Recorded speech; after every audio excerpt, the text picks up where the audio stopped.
Assalamualaikum dan salam sejahtera. Buletin Pahang edisi malam 21 Ogos 2021 bersama saya Syazli Sufi Cik Unit.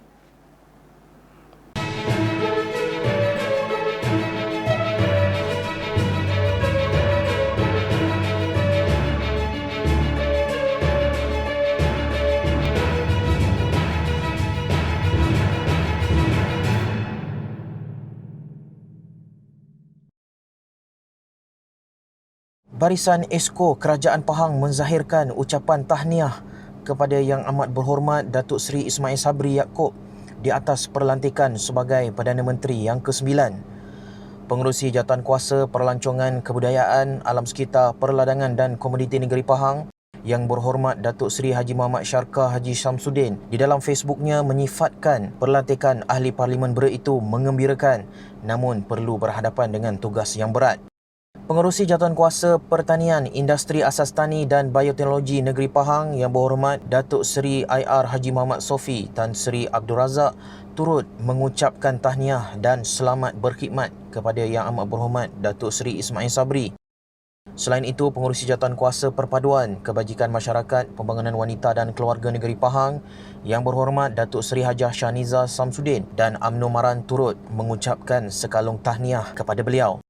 Pengerusi Jawatankuasa Hal Ehwal Agama Islam dan Pendidikan Negeri Pahang Yang Berhormat Datuk Seri Said Ibrahim Said Ahmad pula melahirkan rasa syukur apabila kemelut perlantikan Perdana Menteri selesai dengan kebijaksanaan ke bawah duli Yang Maha Mulia yang di-Pertuan Agong.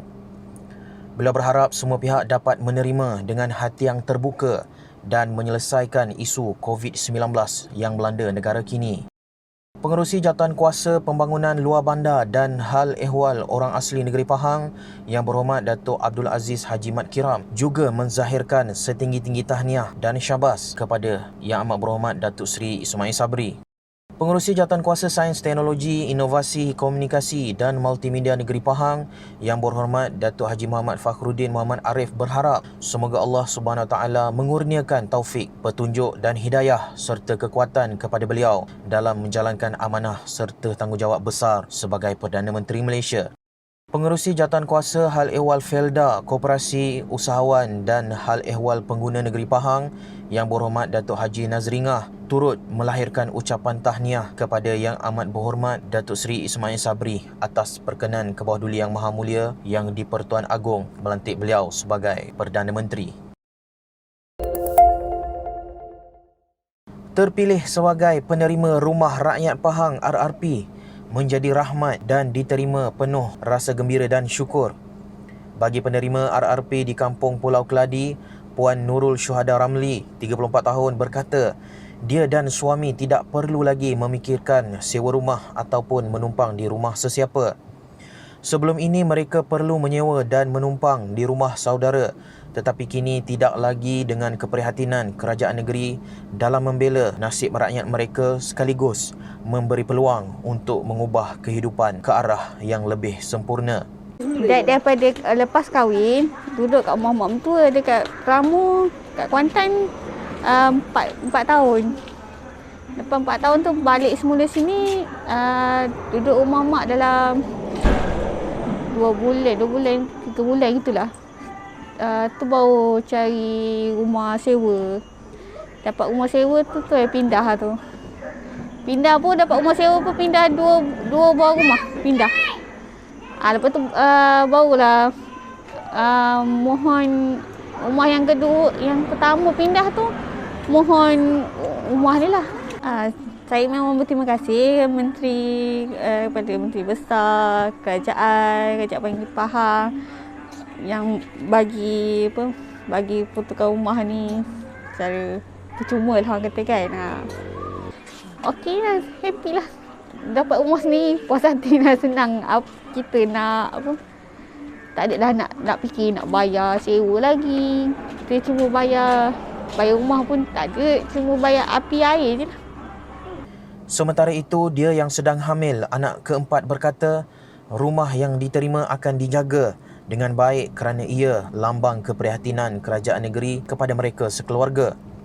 Katanya mereka bahagia kerana mampu menjalani kehidupan di rumah sendiri dan ia jauh lebih selesa daripada menyewa dan menumpang seperti sebelum ini. Sudah hampir 2 bulan duduk di rumah ini dan terasa seperti dapat kehidupan yang baru bersama suami dan anak-anak. Pahang mencatatkan sebanyak 664 kes baharu COVID-19 hari ini dengan daerah Kuantan merekodkan kes tertinggi. Berdasarkan maklumat daripada Jabatan Kesihatan Negeri Pahang, Kuantan mencatatkan sebanyak 276 kes, diikuti Bentong 101 kes dan Temerloh 78 kes.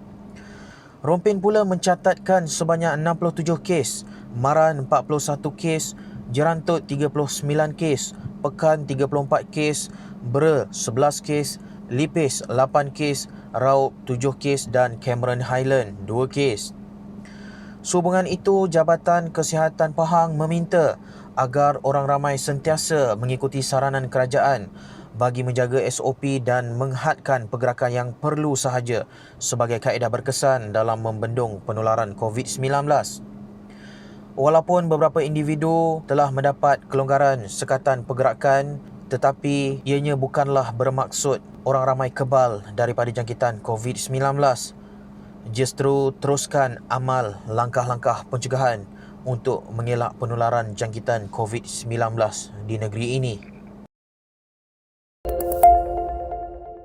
Penduduk di lebih daripada 100 buah kampung di seluruh daerah di Pahang kini dapat menikmati perkhidmatan jalur lebar yang lebih laju, berkualiti dan berkesan. Ini hasil daripada siapnya pembinaan 26 menara baru dan 97 stesen pemancar yang dinaik taraf pada bulan Julai baru-baru ini. Pengerusi Jawatankuasa Sains, Teknologi, Inovasi, Komunikasi dan Multimedia Negeri Pahang Yang Berhormat Datuk Haji Muhammad Fakhruddin Muhammad Arif berkata, ini adalah usaha yang dijalankan adalah sebahagian daripada inisiatif perluasan dan peningkatan kualiti liputan internet yang dilaksanakan di bawah Pelan Jalinan Digital Negara, JENDELA. Beliau berkata kesemua infrastruktur digital baharu ini akan menyediakan perkhidmatan internet lebih laju melalui rangkaian 4G. Projek-projek ini adalah sebahagian daripada projek sasaran yang ditetapkan di bawah Pelan JENDELA Negeri Pahang, iaitu sebanyak 270 menara baharu akan dibina, 893 stesen pemancar akan dinaik taraf dan 118,260 premis akan dilengkapkan dengan rangkaian gentian optik. Semua inisiatif ini dijangka siap sepenuhnya pada penghujung tahun 2022. Pelaksanaan JENDELA di Pahang telah mendapat sokongan padu Kerajaan Pahang apabila beberapa dasar baharu telah dilaksanakan Kerajaan Negeri Pahang di bawah pimpinan Yang Amat Berhormat Menteri Besar Pahang, Datuk Seri Haji Wan Rosdiwan Ismail, termasuk memperakui komunikasi sebagai utiliti ketiga serta pemakaian garis panduan perancangan infrastruktur komunikasi sebagai rujukan dalam setiap pembangunan infrastruktur komunikasi melibatkan kawasan-kawasan baharu di negeri Pahang.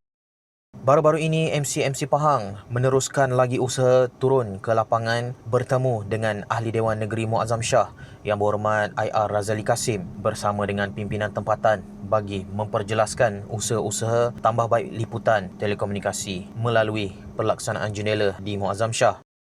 Beliau berkata bagi Dun Muazzam Shah pula, sebanyak 4 menara baharu akan dibina dan 125 stesen pemancar juga akan dinaik taraf serta 4,931 premis sedang dilengkapkan dengan rangkaian gentian optik.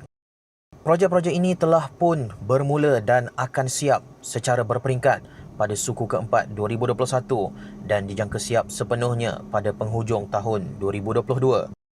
Kerajaan Pahang bersama MC dan pihak terlibat sedang menterjemah perancangan capaian internet di seluruh negeri ini sebaik mungkin, termasuk di kawasan pedalaman dan perkampungan orang asli agar semua lapisan masyarakat dapat menikmati jaringan komunikasi yang lebih baik.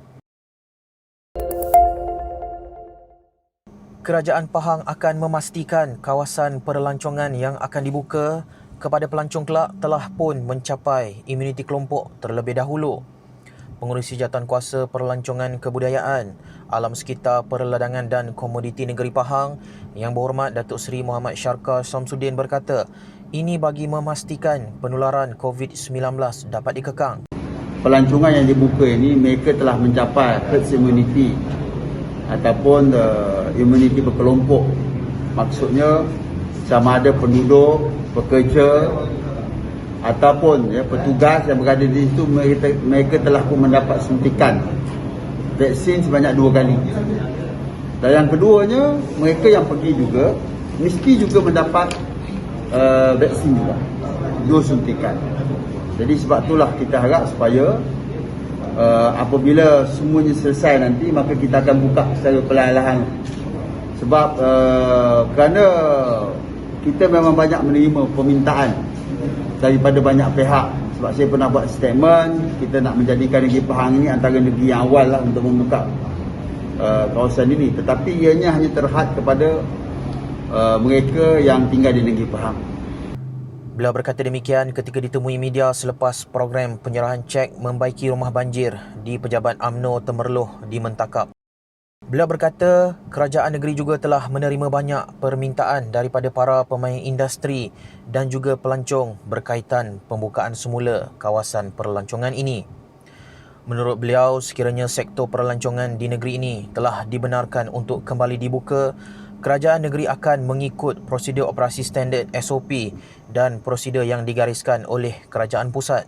Pihak Tourism Pahang sebelum ini memaklumkan terdapat 8 lokasi yang telah dikenal pasti bagi menerima pelancong, iaitu Pulau Tiaman di Rompin, Janda Baik di Bentong, Taman Negara di Jerantut, Genting Highland di Bentong, Bukit Fraser di Raub, Pusat Konservasi Gajah Kebangsaan di Kuala Gandah, Temerloh, Taman Negeri Rompin dan Cameron Highland. 3 lokaliti di Pahang, masing-masing 2 di Kuantan dan 1 di Temerloh dikenakan Perintah Kawalan Pergerakan diperketatkan PKPD bermula 22 Ogos sehingga 4 September depan. Ketua Pengarah Keselamatan Negara Majlis Keselamatan Negara MKN, Datuk Rozi Muhammad Saad berkata, PKPD di Kuantan membabitkan Taman Balok Makmur dan Kampung Seberang Sungai Ular, manakala Flat Damai Taha pula di Temerloh. Katanya pelaksanaan PKPD itu berdasarkan penilaian risiko dan trend jangkitan COVID-19. Sementara itu, Kuala Tahan di Jerantut serta Taman Seri Layang, Taman Rimba dan Taman Tualang Indah di Temerloh yang dikenakan PKPD sejak 8 Ogos lalu akan ditamatkan esok seperti yang dijadualkan. Bagi kawasan Felda Sungai Pancing Selatan, Kuantan yang dikenakan PKPD pada 9 Ogos lalu ditamatkan esok, iaitu 2 hari lebih awal seperti yang dijadualkan sebelum ini pada 22 Ogos. Berita itu tadi mengakhiri Buletin Pahang edisi malam bersama unit komunikasi dan media Pahang. Ikuti kami di Facebook, Instagram, YouTube dan Twitter. Teruskan bersama Buletin Pahang untuk mendapatkan berita terkini di negeri Pahang. Jangan lupa kibarkan jalur gemilang bagi menyemarakkan bulan kemerdekaan. Assalamualaikum.